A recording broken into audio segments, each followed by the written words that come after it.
এতটুকু ঘষা বাকি আছে, এটার রূপে খারাইয়া গ্লাসটা পরিষ্কার করে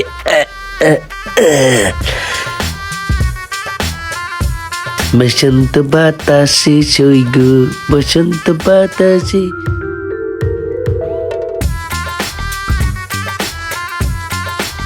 স্যার একটা কুঞ্জুস গাড়ির রঙের চলটা উঠে গেল, ঠিক করে না। কিপটালো লুকিং গ্লাসটা গোলা রে। দেখি একটু ডাইনে বামে, ভালোই তো দেখায়।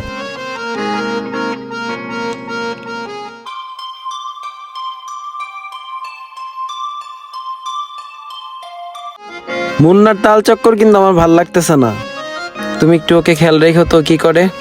ওর এই অতিরিক্ত ভক্তি চোরের লক্ষণ বলে মনে হইতেছে। স্যার আপনারা দেখায় গাড়িটা দোলতা আছে কেমনে, দেখছেন স্যার? তাই তো দেখতেছি।